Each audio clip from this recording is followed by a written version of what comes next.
नमस्कार मेरे प्यारे छात्रों, कैसे हैं आप। आशा करता हूँ स्वस्थ होगे, मस्त होगे। मेरे प्यारे छात्रों, आज हम यहाँ पर क्लास 10th का जो मैथमेटिक्स है का चैप्टर नंबर 10 सर्कल के लिए एक्सरसाइज 10.2 का क्वेश्चन नंबर थर्ड यहाँ पर सॉल्व करने वाले हैं। क्वेश्चन नंबर थर्ड क्या है बच्चों? If tangents P A and P B from a point P to a circle with centre O are inclined to each other at angle of 80 degree, then angle P O A is equal to. ठीक है, अपने को क्या है, कोई circle दे रखा है, circle की दो टेंजेंट्स दे रखी है अपने को, P A and P B. ठीक है, और अपने को वहां पर बोला गया है कि जो टेंजेंट्स हैं, ठीक है, वो 80 डिग्री के एंगल पर क्या है, इंक्लाइंड है, अर्थात झुकी हुई है। ठीक है, और अपने को एंगल पी ओ ए अपने को फाइंड करना है। ठीक है, चार ऑप्शंस दे रखे हैं, इनमें से कोई वन ऑप्शन जो है अपने को चूज करना है। ठीक है, सबसे पहले अपन यहाँ पे लिख लेते हैं solution. Given a circle with centre O and two tangents P A and P B. Correct है। उसके बाद यहाँ पर ध्यान दीजिएगा बच्चों, ये हमारे पास कोई सर्कल है जिसका सेंटर क्या है बच्चों, ओ है। ठीक है, ये हमारे पास कोई पॉइंट पी है, यहाँ पर से हमारे पास टू टेंजेंट्स है P A and P B. Correct है, ये हमारे पास क्या है, कोई दो टेंजेंट्स हो गई हैं। करेक्ट। अपन एक काम करते हैं, यहाँ पर से ओ को ए से अपन ज्वाइन कर देते हैं और ओ को अपन बी से ज्वाइन कर देते हैं।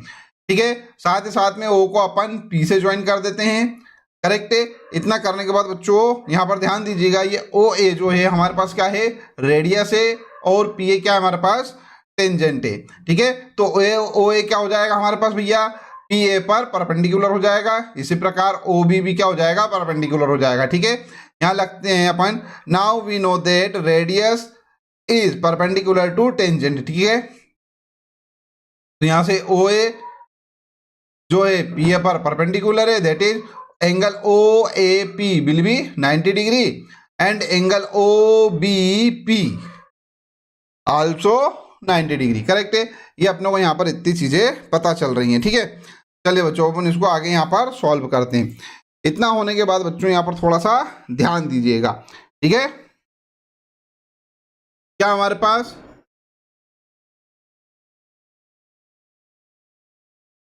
therefore OA is perpendicular to PA, ठीक है, implies that एंगल OAP, ठीक है, angle OAP is equal to 90 degree. Similarly OB is perpendicular to PB, यहाँ पे लिखता हूं मैं OB is perpendicular to PB implies that O B P angle, ठीक है, angle O B P is equal to 90 degree. ठीक है, अब यहां पर बच्चों ध्यान दीजिएगा, ये हमारे पास क्या हो गया, 90 डिग्री हो गया, ये 90 डिग्री हो गया। करेक्ट है, एंगल 80 डिग्री पर जो है ये इंक्लाइंड हो रही है। ठीक है, ये इंक्लाइंड हो रही है, इट मींस क्या, ए पी बी, ये वाला जो एंगल होगा, ये वाला जो एंगल होगा, ये कितना होगा बच्चों, ये होगा 80 डिग्री का एंगल। करेक्ट है, अब ये वाला जो एंगल है ये 80 डिग्री का है, और यहाँ पर हमारे पास अन्य एंगल भी यहाँ पर दे रखे हैं। ठीक है, तो अपने को मालूम है किसी भी क्वाड्रिलेटरल में जो सम ऑफ ऑल फोर एंगल्स है वो क्या होता है, 360 डिग्री होता है। ठीक है, तो ये प्लस ये क्या हो जाएंगे हमारे पास, और इवन ये वाला। ठीक है, इनका सबका सम क्या होगा, 360 डिग्री होगा। करेक्ट है, तो यहां पे मैं लिखता हूं इन क्वाड्रिलेटरल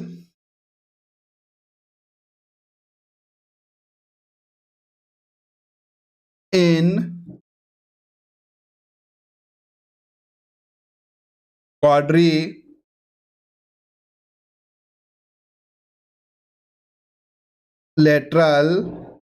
क्या है, ए पी बी ओ, ठीक है, या ए ओ पी पी। ठीक है, क्या होगा बच्चों, ये जो हमारे पास सारे एंगल्स हैं इनका सम क्या होगा भैया, 180 डिग्री होगा। तो यहां पे लिखता हूं मैं angle O A P, angle O A P plus angle O B P. ठीक है, angle O B P plus angle A P B, angle A P B plus angle A O B. Angle A O B, अर्थात चारों जो angle हैं उसका जो सम है वो क्या होगा भैया 360 डिग्री होगा। इट मीन्स हमारे पास एंगल ओ ए पी, ठीक है, ये है हमारे पास 90 degree plus angle O B P, ये हमारे पास 90 degree plus angle A P B, A P B is equal to हमारे पास है 80 degree plus angle A O B is equal to 360 degree. Correct है बच्चों, 90 90 180 हो गया और 180 ये वाला 80 अपने यहाँ पर जुड़ रहा है, टोटल हमारे पास हो रहा है 260 डिग्री। करेक्ट है, तो यहाँ पे लिखता हूं मैं, एक काम करो इसको साथ में जोड़ के दूसरी तरफ भी पहुंचा सकते हैं अपन, तो यहाँ पे से हो जाएगा हमारे पास angle A O B is equal to, ये तो हो गया 360 यहाँ पर, और इन सबका सम क्या आया है, इन सबका सम हमारे पास आ रहा है 260, तो ये हो जाएगा -260 degree. That is angle A O B is equal to हो जाएगा हमारे पास कितना 100 डिग्री। करेक्ट है, तो एक ये जो वैल्यू है इसको अपन क्या करेंगे, याद रखेंगे। करेक्ट है, चाहो तो इसको अपन इक्वेशन नंबर 1 लेट कर लेते हैं। अच्छा बच्चों, अब इतना होने के बाद यहाँ पर ध्यान दीजिएगा, हमारे पास दो ट्रेंगल हो रहे हैं, एक तो क्या ओ ए पी और ओ बी पी, ठीक है, तो यहां पे लिखता हूं मैं in triangle O A P and O B P and triangle O B P, ठीक है। यहां बच्चों ध्यान दीजिएगा क्या हो रहा है, ओ ए या सीधे से लिखते हैं A P is equal to B P. Correct है, यहां लिखता हूं मैं A P is equal to B P. क्यों भैया, क्योंकि ये जो दोनों हैं ये टेंजेंट हैं, ठीक है, यहां पे लिख देते हैं अपन टेंजेंट्स, ठीक है, और O A is equal to O B. Correct है, यहां पे लिखता हूं मैं O A is equal to O B, क्यों, रेडियस। करेक्ट है, ये हो गया रेडियस, और OP is equal to OP, यहां पे लिखता हूं मैं OP is equal to, sorry B लिख दिया मैंने,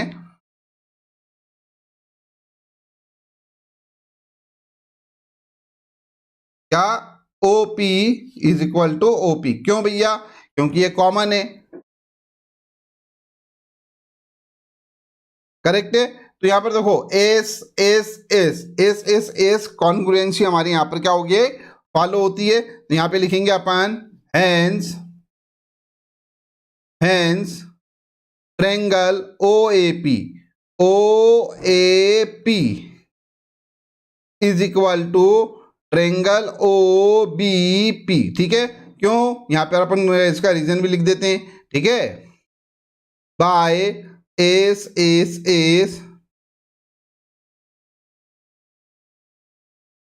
कॉन्ग्रुएंसी रूल। करेक्ट है, इसका क्या मतलब हुआ, जब अपनों को मालूम है जब भी कोई दो ट्रायंगल्स कॉन्ग्रुएंट होते हैं, ठीक है, तो उनके जो करस्पॉन्डिंग पार्ट्स होते हैं वो क्या होते हैं, इक्वल होते हैं। तो इसके करस्पॉन्डिंग पार्ट्स में अपन इक्वल बता देंगे किसको, angle A O P is equal to B O P. Correct है, यहां पे लिखता हूं मैं hence angle A O P is equal to B O P angle B O P. Correct है, अब यहां पर बच्चों थोड़ा सा ध्यान दीजिएगा, angle A O P plus angle B O P, ये वाला एंगल। करेक्ट है, ये भी हाल अपन ने फाइंड करा था, क्या आ रहा है, 100 डिग्री आ रहा है। देखो angle A O P plus B O P, ठीक है, यहां पे लिखता हूं मैं angle A O P plus angle B O P is equal to क्या था, angle A O B, angle A O B. Correct, यही है ना, करेक्ट है। अच्छा, ये जो हमारे पास है ये angle A O P plus angle B O P is equal to angle A O P कितना आ रहा है, 100 डिग्री आ रहा है, ये आ गया हमारे पास 100, ठीक है। 100 डिग्री। बच्चों यहाँ पर थोड़ा सा ध्यान दीजिएगा, कॉन्ग्रेंट पार्ट है, एंगल AOP BOP दोनों इक्वल है, तो अपने को क्या फाइंड करना है, कौन सा एंगल निकालना है, POA निकालना है, दैट इज POA एंगल निकालना है। ठीक है, तो ये वाला जो एंगल है हमारे पास AOP, इसको ऐसा रहने देता हूं मैं, तो एंगल BOP ये रहा हमारे पास, कहाँ BOP, इसकी जगह पर AOP लिख सकते हैं, तो ये लिखा angle AOP is equal to 100 degree, फिर 180 करने वाला था मैं, ये 100 डिग्री। इन दोनों को अपन ऐड कर देते हैं, तो क्या हो जाएगा बच्चों, यहां से